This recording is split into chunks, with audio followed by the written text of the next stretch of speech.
환영합니다 여러분, 프로젝트 제프입니다. 여러분은 혹시 베놈2 Let There Be Carnage 재밌게 보셨나요? 저는 개인적으로 베놈 1편보다 베놈 2편을 더 재밌게 감상했는데요. 쿠키 영상을 제외하고도 긍정 포인트가 여러가지 있지만 아무래도 큰 부분을 차지하는 건 조금 더 다채로워진 액션 시퀀스와 새로운 캐릭터를 설명하는 방식에 있었죠. 또한 에디와 베놈의 찰진 티키타카와 덤으로 그들의 찐친 같은 우정도 확인할 수 있었습니다. 아무튼 오늘은 영화 베놈2에 숨겨진 이스터 에그들에 대해 한번 프로젝트 해볼 텐데요. 이번 영상은 영화의 치명적인 스포일러가 담겨 있으니 아직 영화를 보지 않으신 분들은 뒤로 가기를 눌러주세요.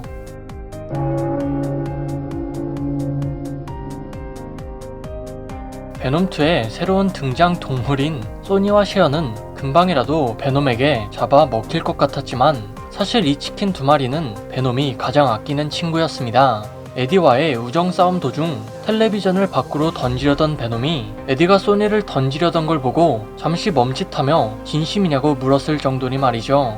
저렇게 작은 뇌를 가지고 있어 베놈이 먹어봤자 간에 기별도 안 차는 이 친구들이 예기치 못하게 씬스틸러가 된 것 같았지만 사실 이들의 이름부터가 우연이 아니었습니다.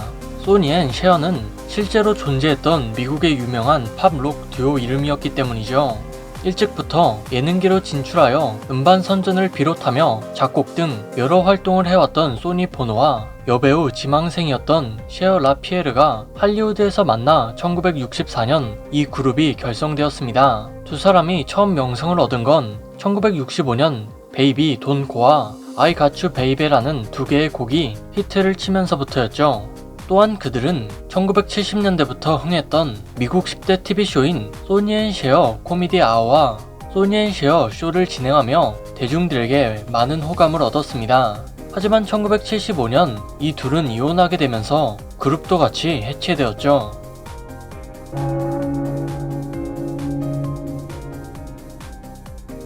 모두가 알다시피 에디 브록은 기자입니다. 그런데 그가 일하는 언론사는 어디일까요? 1편에서 그는 데일리 글로브라는 언론사에서 단독 코너인 에디 브록 리포트를 진행할 정도로 영향력 있고 인기 있는 사람이었습니다. 하지만 칼튼 드레이크를 건드리는 바람에 그는 회사에서 잘렸죠.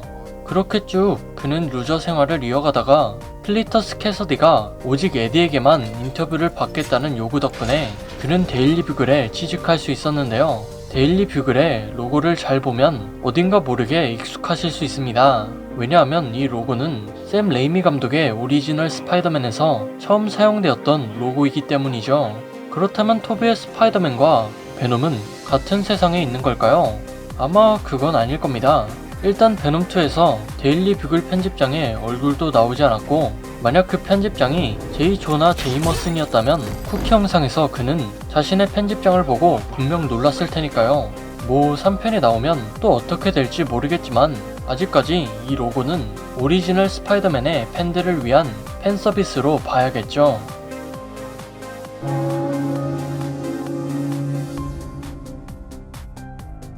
이번 영화에서 왠지 모르게 많이 들리던 단어 섹시하다, 슈리크가 카니지로 변신하는 캐서디를 보면서도 말하고 애니가 베놈을 설득할 때도 언급했던 이 표현은 그들에게 꽤 잘 어울리긴 합니다.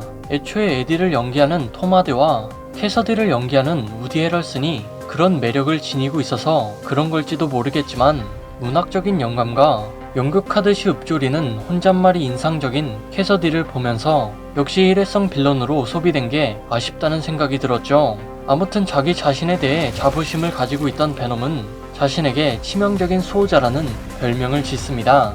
자신이 섹시하고 맹독이라는 이름처럼 치명적이어서 저런 별명을 지은 건가?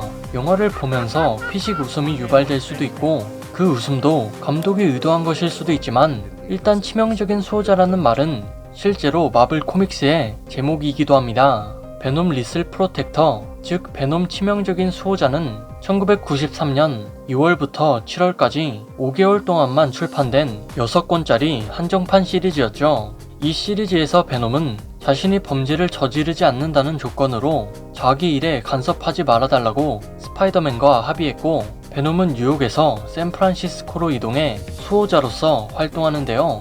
그래서 영화에서 말한 치명적인 수호자는 앞으로 베놈이 나아갈 방향성과 정체성을 보여주는 것입니다. 물론 원작 치명적인 수호자에서 스파이더맨의 오해로 베놈과 대적했던 걸 생각해보면 영화에서도 무조건 우호적인 관계는 아닐 확률이 높죠.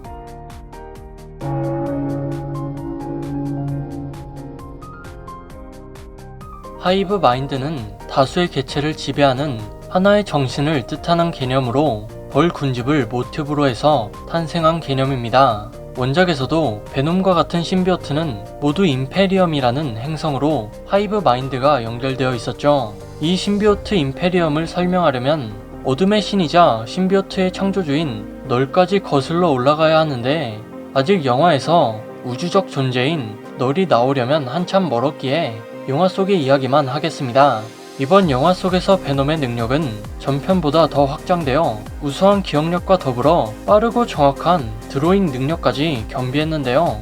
베놈의 이런 능력은 오랜 시간 여러 숙주를 거치면서 발전된 것으로 보입니다. 쿠키 영상에서 베놈은 에디에게 이런 말을 하죠.